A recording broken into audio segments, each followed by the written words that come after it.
Hey everybody, welcome in another edition of our weekly NBA show on Clubhouse TV, presented by sportsbet.io. We've got Chris Farley, he's back, the Stone Cold Steve Austin routine. You know, that was a great one-off, but we're glad to have you back here with another week of action on the show. I had to mix up my background. I'm in my Las Vegas home office here as a Milwaukee native Bucks fan, got the Giannis jersey behind me. We need something to change the vibe for the 1-6 Milwaukee Bucks, Chris.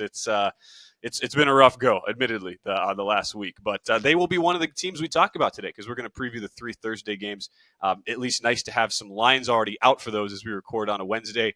But amidst, it feels like a week here, Chris, where it's like who isn't injured in the NBA right now and how that impacts us as bettors can create some rocky situations, I would say, to say the least. So how has it gone here for you last week or so, trying to navigate the waters, all these big stars banged up and out?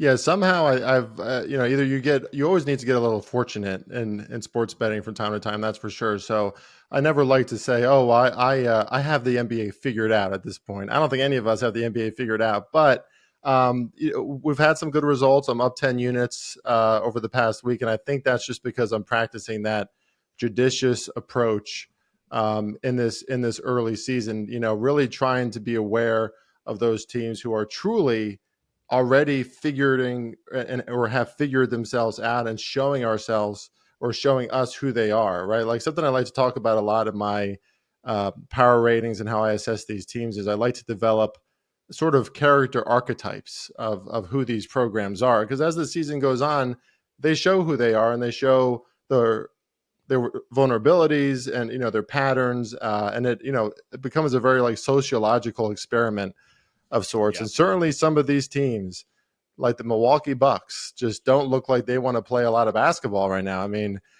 even in that last game, I thought they were going to pull it out against the Cavs without Giannis in that one. But as the game went on in that fourth quarter, I mean, they had a 7-point lead in the fourth quarter. But again, they kind of foil late in that one. But then you have other teams that are showing us who they're going to be maybe the rest of this season. I mean, the Toronto Raptors are a surefire covering team. They're 7-1 against the spread so far. They're an over team. That's an interesting early observation. You're looking real smart, Ben, because you talked about the Suns before the season started, and they opened up a little clunky, but now they're 6-1. The Warriors are 6-1. I talked about them. We could talk about them more on the show today as well. So I think just staying judicious and not overreaching and taking any sort of guess when you make a bet on who you think these teams are, just kind of pay attention to what they're showing you right now. Recognize what your perception was before the season and then integrate that as the season goes on. If these teams are not showing you who you thought they were going to be, maybe that's not who they are. No doubt. As much as we talk about one-game sample sizes, we don't overreact to single games. Just like if you check out Chris, we always mention at Farley Bets, he's been killing it. You have been, Chris, on the free plays you've been giving out on Twitter and at sportmoney.com. I know you're on the Warriors tonight in that huge marquee matchup against the Boston Celtics. And that's about a 6.5-point spread right now in favor of Boston. We're not going to overreact one way or another just because it's a one-off game. Having said that, we've had 7-8 games now of a sample size, and you have a pretty good idea, at least early on, of the the general direction that these teams are going in, and it does kind of apply here to a few of the games we're going to talk about in a second. We just recapping last week real quick. It's one of those things you talk about needing to be lucky sometimes, and I believe we said on our very first show, sometimes we will be out in front of very positive injury news in our direction. That happened to me our first show with the Bucks opening night, who had a 7-point line move in their favor. That's the only win they've had this year. With no Paul George and Joel Embiid for the Philadelphia 76ers.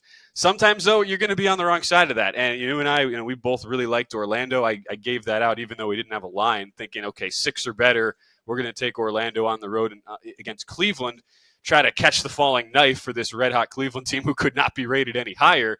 And then the next day it comes out, Paolo Banchero played through an injury in the Chicago game. We had no idea. Comes out, it's a torn right oblique. They say he's out several weeks, which you and I have been following the NBA a long time, Chris. Several weeks in NBA parlance, it might as well be more like a month and a half or two, usually, when this sort of stuff happens. And so Orlando goes from a team super impressive. They did not cover that game. That was a loss for me. I ended up taking 7.5. They lose by 11 to the Cavs. I mean, the offensive numbers have just been dismal ever since then. And so that's one of those teams. I'm not sure how much you downgrade them without Banchero, but just emotionally, it looks like a team that has really, really fallen off in the last week. Yeah, offensively, it's looking pretty bad. I mean, the last few games without Paolo Banchero, they are the worst offense in the NBA. And you ask yourself, how much impact is it? Like, is it just Paolo Banchero and his absence from the team, or is it more than that? Is it like an energy from a leadership perspective? I try to talk about leadership when I talk about sports betting, which is tough, right? Because it's not really measurable. You can try to quantify it in your power ratings or your models or whatever you're doing, but I think that Banchero just provided that foundation, right? He was scoring 30 points per game, so it takes accountability off of some of the other scorers on the team, and without him filling that bucket, or at least most of it, on a night-to-night basis, you're seeing just a huge effect on what they can produce on a nightly basis. They're heading into tonight's game on Wednesday night, which I don't know if we'll get the show out before then, so we probably won't reference a lot of these Wednesday games. But they're facing the Pacers, who are the best shooting team in the NBA, heading into tonight's game at Indiana. And it's hard for me to have faith in the Orlando Magic right now because of what they're showing me since that happened. But you look at a lot of these injuries, Ben. Bradley Beal's a little banged up again for Phoenix. I don't know how much that's going to matter in the short term, but obviously Phoenix wants them there. The Pelicans are beyond banged up, right? CJ McCollum, Herb Jones, Zion's banged up. Obviously, DeJounte Murray's been out. Trey Murphy the third. I mean, that is the core of their team, and a lot of those guys aren't out there on the court. The Grizzlies are still trying to get healthy. Anthony Davis is kind of a big LOL for me. Like, I'm not trying to laugh at his injuries, but that dude is always injured, always falling to the ground, Ben. Shocker. He's banged up. But we're just, it's nothing really new, right? We see a lot of these early injuries, and I think a lot of teams coming out of the offseason in a league where they play, not 9 months out of the year if they're in the playoffs. So it's a back-breaking sport. And then if you add the Olympics in, some of these stars maybe are not benefiting from that. But, even someone like Lonzo Ball, right? The Bulls were kind of looking better, but Lonzo Ball's banged up again. So, keep an eye on these injuries. And I did forget about that, Ben. Last week, I thought that was a pretty good position on Orlando. I liked it. And then Banchero, the injury comes up overnight. It was like 1 a.m. Eastern Standard Time when some of those news reports were coming out. So I guess it was a practice or something. But you got to try to stay ahead of these things. And that's why I say in most sports, you want to get early bets in most of the time. But in the NBA, I'm not sure if that's as advantageous, right? We need to know who's going to be in these lineups. It can certainly burn you as much as it can help you on that. But as we transition here into our Thursday games, we're also recording this on a Wednesday, so we're trying to find the best time of week here. It's a snapshot in time, which is always hard for NBA, right? When you have games every single day. But with this, we have lines out already for the Thursday games. Going to do our best to at least give out some actionable bets here, while also talking about the league from a macro perspective. Unfortunately, 2 of the 3 games do have teams on back-to-backs, yet we do have lines out. And I guess since you just mentioned, you were just talking about Chicago, one of the many teams hampered by injuries. I want to go there first because Bulls have just been traditionally, Chris, this team that seems to play down to competition, but they always find a way to get up against the big boys. They've played Milwaukee traditionally very tight, beat them outright as 9.5-point dogs earlier this year. And they're coming off of, now again, they are involved in a back-to-back here, Chicago and Dallas tonight as we record, but coming off of a game where they completely just lay flat against an 0-6 Jazz team, give up 135 points at home to the Jazz on Monday night. But you kind of feel like against Minnesota, who comes in laying 6.5 on this look-ahead line here, Chris, 225 the total. This is the one game I do have a play in, which we'll get to in a second, but it's fascinating that I think most people would look at that initial line and be like, man, that's a little light on Minnesota. But we have seen traditionally how well Chicago plays these tough teams. And historically, I mean, they swept Minnesota last year, 6-2 over the last 4 years in that series against a team who, power ratings-wise, much, much better than the Bulls are. Yeah, these Bulls are so interesting in that way. Like, I don't quite get it. They play really good games. Wins against Milwaukee, which we've seen that story before, but then beating Memphis and Orlando, just 2 good programs early this season, even without Banchero, that's still a pretty good win there for Chicago. And then they turn around and they lose against Brooklyn and Utah. I believe that was Utah's first win of the season. So, the Bulls are really just hard to predict. And as somebody who's, we speak on these shows, we try to put out good information for our listeners, and we certainly don't want our listeners to make bad bets. It's tough for me to know how to bet on the Chicago Bulls. I mean, not only are they about to face two really good teams in a row on back-to-back nights, so this is a really, really tough spot for the Bulls, but they're better programs, and that's where we've seen the Bulls play better. It's like it just really depends on their competition. I think their faster pace has helped this offense. Guys like Colby White, Zach LaVine now, who's a little banged up again, and I don't know if he plays tonight. Maybe he'll play on Thursday. But the faster pace, I think, has given them some more chemistry on offense, at least. So we're seeing some higher scoring games from Chicago, that's for sure, at least compared to previous seasons. But I'm not sure if they can keep up with the offense of Dallas, especially with some of their new injuries. And then Thursday in particular, that's a game that I'm looking at Minnesota. You're looking at them as just 6.5-point favorites, and I know they're on the road. And Minnesota also has a home game on Friday, so they have a back-to-back look ahead. But it doesn't get much worse of a spot than being Chicago at Dallas Wednesday and then having to go back home to Chicago, which is a pretty decent travel spot, less than 24 hours later to host a Timberwolves team that is at least looking better, stringing together some wins. They got a real nice win against Denver. And then, they just got done beating the Hornets, and they have some space between those games, right? 3 days to rest before they have a back-to-back. So Timberwolves defense still hasn't really come together like we expected to. They're kind of a middling defense right now, but offensively, I like the chemistry that I'm seeing from that team. You gotta like what we were seeing from Julius Randle as he kind of settles in for them as well. And I think Chicago's going to have a lot of problems on a back-to-back. So I'm going to lean Minnesota in that one. I might also take a look at Minnesota's team total. Chicago not playing a lot of defense right now. So I think the only way you can look is Minnesota in that matchup. And it is one kind of in line with your thinking, Chris. I do like over. I was looking anything 227 and a half or better. I would look to play over in this game. So much too of when you're following NBA markets on a daily basis is also looking at patterns. And Chicago, who's now 5-2 to the over, it's something we talked about on our show last week. They were playing Brooklyn. And it was really a shame, right, Chris? Because in retrospect, we couldn't really give out a bet on that game. But that line opens in the mid 2 teens, ends up getting bet like 11 points to the over, and the game flies over. Then for the game tonight, we obviously don't know the result yet, but a game that opens 230, pretty high by NBA standards, has already been bet up 6.5 points. Clearly, there's a pattern there, and even if regardless of what your conviction is on the actual the total here in the bet we're talking about, this is going to get bet to the over. I mean, unless you have guys that get rested, which I doubt will happen given the matchup historically for Chicago and how they have usually, especially at home against Minnesota, when Minnesota's been a good team here within the last year, they have really played all their guys. I expect this to get bet to the over, and both teams are taking tons of threes. This has been just a revelation across the league. We've had the highest 3-point rate of shooting in several years, and I don't see that going anywhere. Wolves 5th in the league in 3-point makes and 3-point attempts.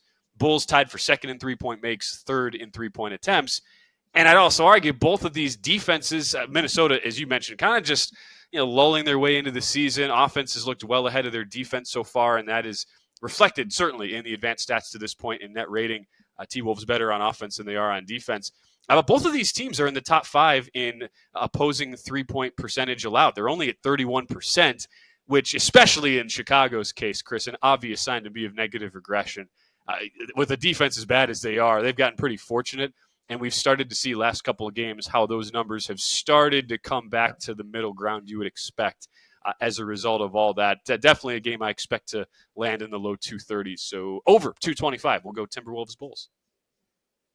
I think that's a really good bet, Ben, and I might be joining you on that one too. I mean, All right. A lot of these totals in the NBA, from what you notice early in the season, for some reason, odds makers and big money bettors are reluctant to put these numbers in the 230s, and I think that's understandable based on some of the clunky offense that we've seen from a lot of these teams, some of the really poor 3-point shooting that we're seeing from a lot of teams as well.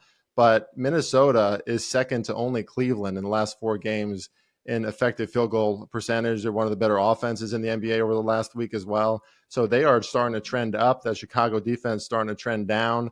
I like where you're sitting in that position, Ben. And I think the Minnesota Timberwolves team total, which is probably going to be What's that? That's probably going to be what, around like 217, maybe something like that. That's what I was thinking. Yeah, Yeah, or 117, I maybe a should say, or tiny bit less. 116. Yeah, Yeah, but I think that might be a decent look too in this one, but no official plays on that one for me, just because the Bulls are a team I like to stay away from in general, and especially what they're showing me again, this weird combination of losing to bad teams. So maybe they step up here and they play some defense, but I don't believe in their defense moving forward, and I think Minnesota is the only spot.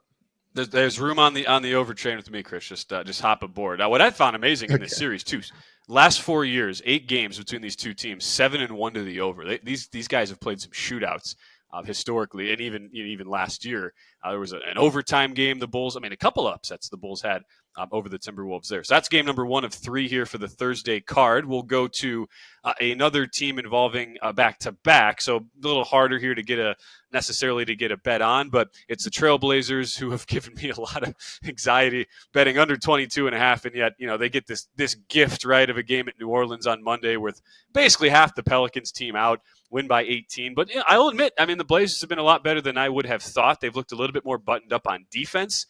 I thought, Chris, this would be a bottom 5 defensive unit, and they're 18th in defensive rating. 3-5 Blazers at 5-2-1 against the number. They are in San Antonio, who are now without Jeremy Sohan, who had been their primary ball handler, and without their head coach, Greg Popovich, who we have no idea how long he'll miss with a medical condition going on right now. So it's assistant Mitch Johnson set to coach in his it'll be his 4th game. Spurs are in Houston tonight. And this look-ahead line, Spurs laying 5.5 at home, 216.5 your total for the 3-4 San Antonio Spurs. As a result of all those moving parts, hard for me to have enough conviction there to go side or total on this play. Yeah, I can't take the Spurs at -5.5 is what I'm seeing right now, just because of their poor performance against the 3. Right, and I'm really glad that you spoke about that, because 3-point shooting in the NBA has never been more important. I mean, teams can pull away, or they can really fall behind, either because of lack of 3-point defense or their inability to shoot and score threes. And San Antonio right now is allowing 37.8% from beyond the arc, which, as good as Wemby has been, we're seeing some rapid improvement from him. 9 blocks in that previous game against the Clippers. That quadruple, triple, or whatever that's called, hitting in the double digits. So what would that be? A quadruple double? Yes, that might be a real thing for Wemby. Right, he's got the 5 categories just covered across the board, and you say he's out blocking like 4 different NBA teams like alone himself this year, which is kind of insane. And that's with a very slow start too, right? So I mean, there's a reason why he was the odds-on favorite by a wide margin to win Defensive Player of the Year. But I don't like what now. Portland is not the best 3-point shooting team, but they are a team made up of a lot of jump shooters who, when they get hot, they can at least stay in these games, right? And I know Wemby is a huge force, but I think if they move the ball around and practice an offense that just really hasn't been that bad up until this point, right? I mean, they're playing some defense too, but they're finding ways to stay in these games. I mean, they're 10th in paint points per game, which, again, I'm not a big fan of who they have in their front court there in DeAndre Ayton, but we're seeing slightly better things from him as well. Obviously, he's going to have a huge test in front of him with Wemby, and I would say Wemby's on the advantageous side of that. But I'm not gonna fade the Trailblazers right now. I've done that before, and it cost me last week a little bit. And the Spurs, I'm not quite ready to jump on the train. So to your point, I think we're seeing some inflationary numbers based on a more public team with the Spurs. Now with Wemby, a growing star, could be the face of the NBA in the future years against a Trailblazers team that's kind of feisty, Ben. So I'm not stepping in front of the Trailblazers here, but I do kind of like the under. I think this is going to be a slower moving game. 2 teams in general who like to move at a slower pace. The San Antonio Spurs are 24th.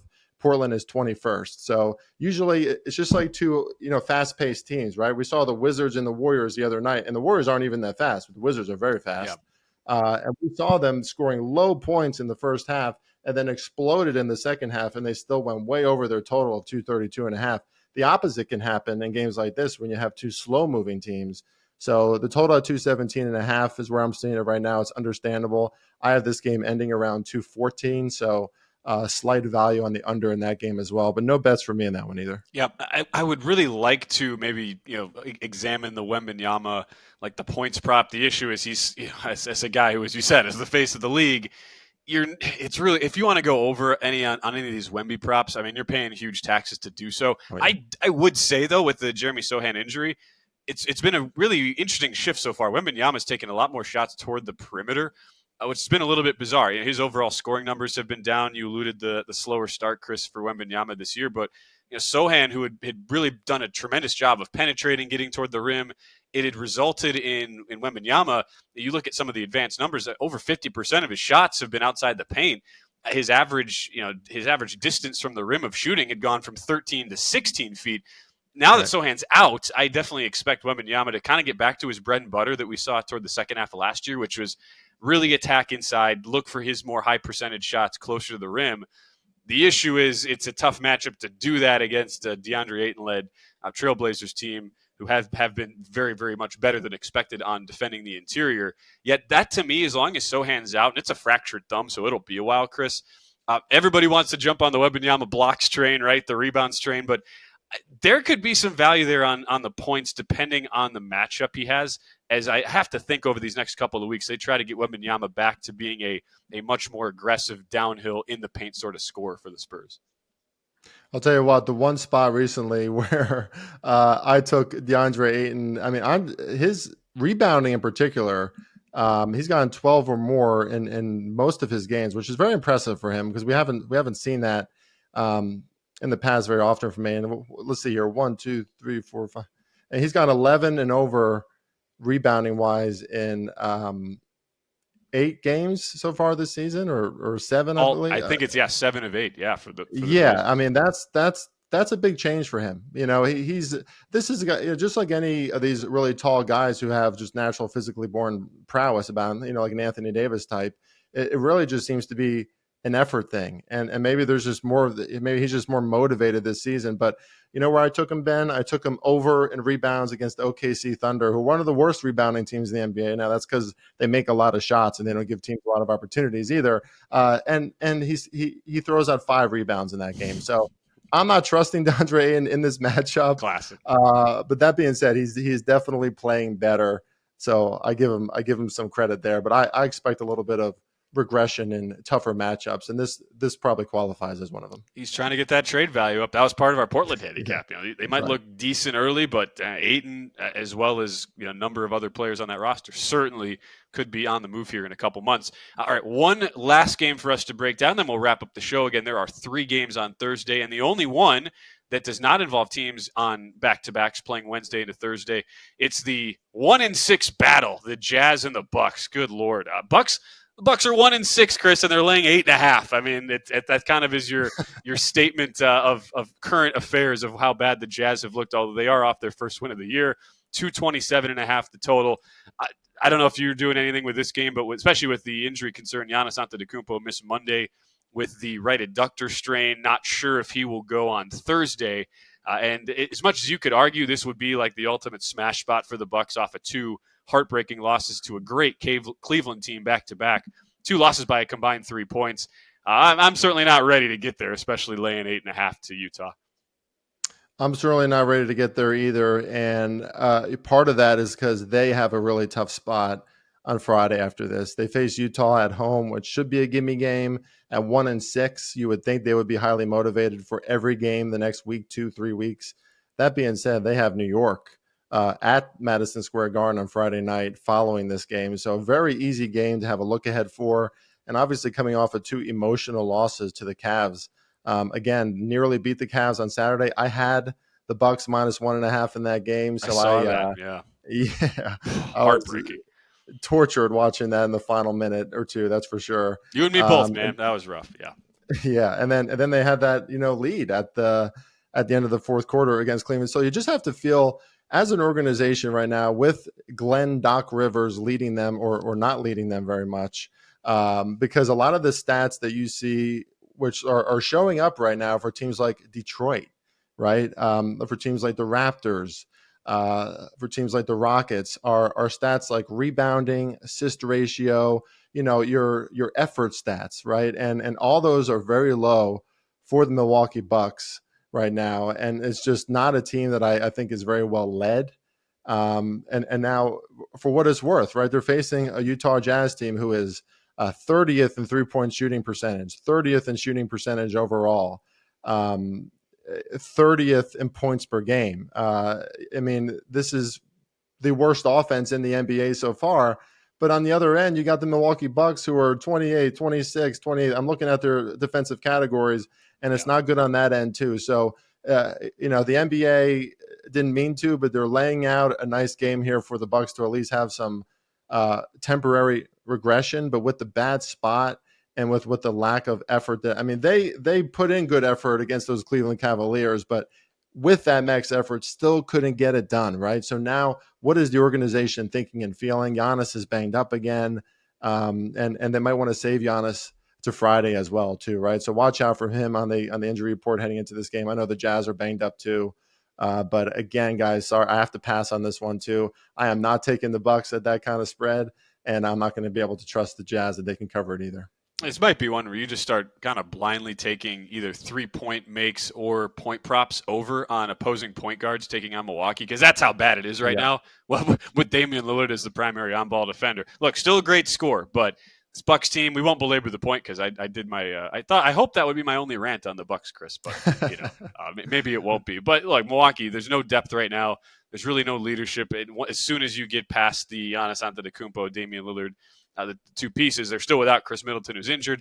There's just nobody you really trust. I mean, they've gotten nothing from the guys they brought in, Gary Trent and Taurean Prince. The shooting numbers have really been abysmal. Bobby Portis is not.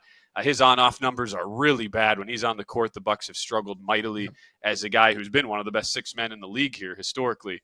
So it's an easy pass. It's one of the easier passes you can make when it's a 2-1-16. And I know you're a fan, Ben. So you don't want to talk about the Bucks too much, but this is one of the biggest surprises of the early season. They look terrible in some stretches of these games. So I don't think anybody expected it to be quite this bad. They're 45.5 I saw on one sports book on the adjusted win total, which was in the in the low 50s when the season started. Yeah, pretty telling. A big adjustment already so far. Anything else for you, Chris, as far as the games to look ahead to situationally for Friday people should know about? Yes, I'm going to try to get through this without any stuttering because I got a few notes here, but it's very scratchy. Looking ahead to the weekend, and I know I didn't give you guys any official plays for Thursday, so hopefully some things to watch out for. I have the Timberwolves as -7.5 at home on Friday against the Blazers.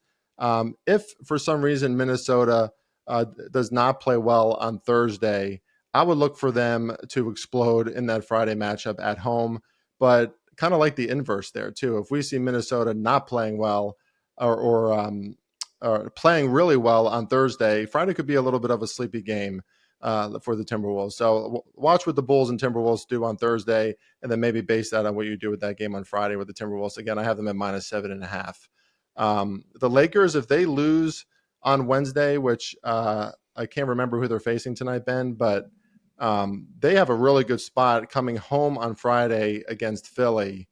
I believe it's on Friday, and that's a really good spot Memphis. Memphis is a short road dog. That's right. Yeah. That's right. Yeah. And Memphis is playing some pretty good basketball right now. Overall, they have some injury concerns too. But if the Lakers stumble there again, then I like the Lakers on Friday at home against Philly, who is just not playing well right now. That's a matchup advantage all over the court for the Lakers in that one on Friday. So I have them as -7, but I don't know if they'll be that much of a favorite if they don't play well on Wednesday. Houston and OKC, I have that total around 220. Sorry that I don't know. I think this is a Saturday matchup. Let me just look that up quick. But no, Friday. That's also a Friday matchup. Great. I have that total around 220. I could see that game moving a lot slower than people expect. OKC's defense has been phenomenal. The Rockets' defense is starting to regress. So if that is anywhere around 220 or more, I'm probably looking at an under there.